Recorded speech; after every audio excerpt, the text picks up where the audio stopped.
home of what I call the Judicial. There was a ex parte motion.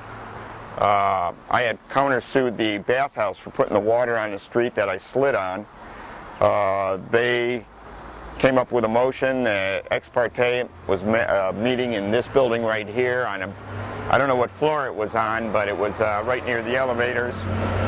Little office, we come in. The bathhouse, they were going to be able to get out for $1,000. And I objected. I said, hey, I'm being sued for $50,000 here, and these people are going to be let off for $1,000. That's ridiculous. And the judge kind of goes, well, Bob, what do you want to pay? What can you afford, you know?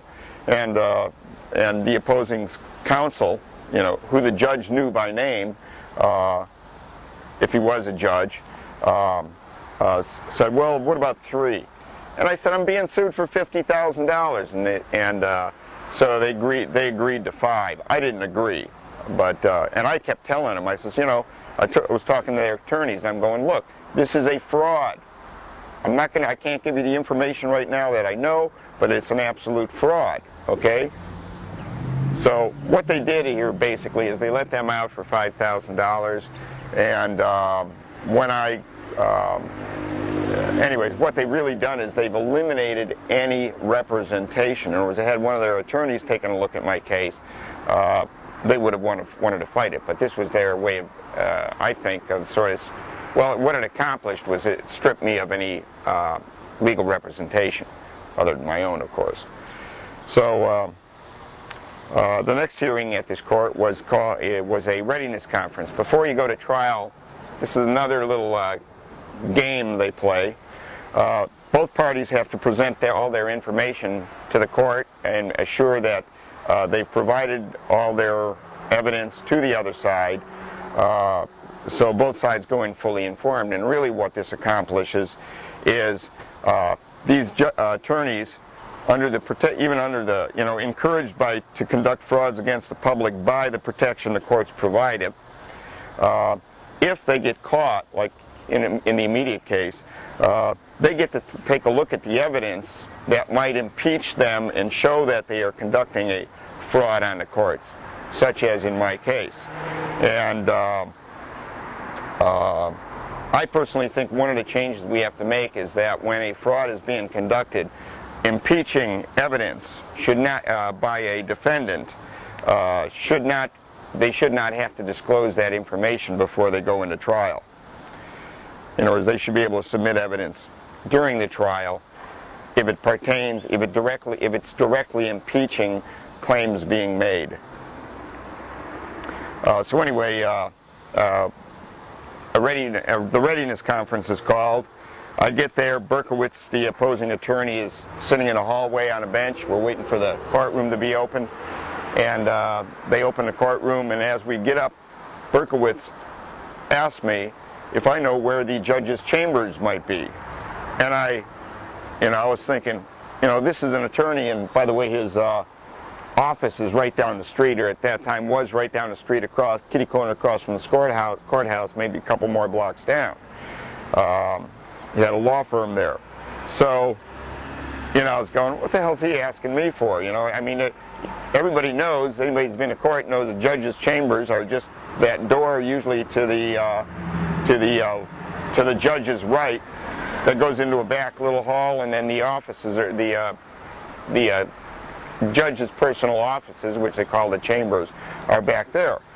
So anyways, we walk through the courtroom, we walk through this door, and as I walk into the courthouse, into the judge's chambers, the judge addresses me and he goes, Mr. Brayler, the plaintiffs have asked me to ask you whether you would object to their having an additional expert witness. And I'm thinking, I haven't received a motion to this effect. I'm not being given a timely notice thereby wherein I would have time to consider this matter. And here's the judge who's going to try the matter attempting to get me to do this, basically.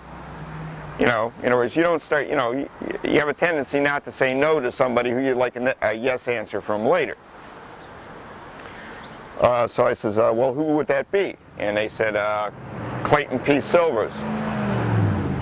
Clayton P. Silvers is the owner of the of a string of chiropractic offices, which Schockschneider's place on Washington and near the DMV there is just one. So I'm going, sure, you know, I've got this evidence that this is a fraud. I'm going to be able to disprove it, and then I'm going to coming back to sue him, hopefully for fraud, to discourage this kind of activity. So sure. And I says, yeah, that'll be fine.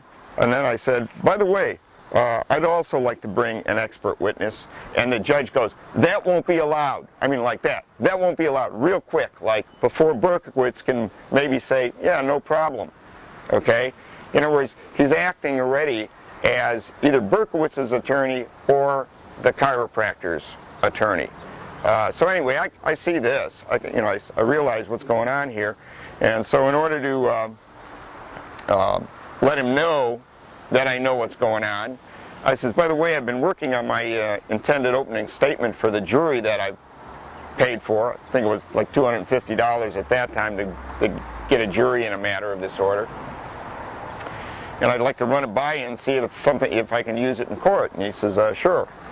So I says, ladies and gentlemen of the jury, a couple of years back I was informed by 35 just that day graduated Cal Western Law School students at their graduation party that they have as much right to malpractice against their clients as anybody else in business. That the public's only protection from attorneys conducting frauds against the public and against their own clients is let the buyer beware, and that this is because they were taught in law school that no San Diego judge will find against any San Diego attorney for malpracticing against his own client. And therefore,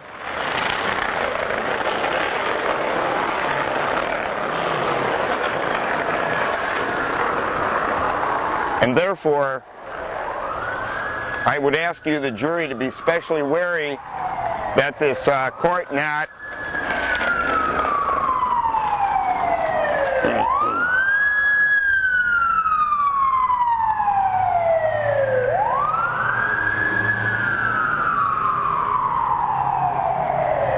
I would ask you, the jury, to be specially wary that this court not conceal the evidence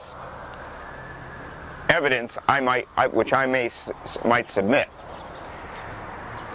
And judge says, yeah, that'll be fine. So the building that the trial is held in, the courtroom that the trial is held in, is in a rented space or a leased space in the Spreckles building here. And anyway, I arrive early. We come into the courtroom. I'm seated on my, the defendant's table. Berkowitz is at the other table. They're assembling the jurors out in the hall outside. The judge comes in. They close the doors with the jury outside, prospective jurors outside. And first thing the judge says, and by the way, it's being recorded, and I have the transcripts of all this. One of these typists, which I'm sure I objected to.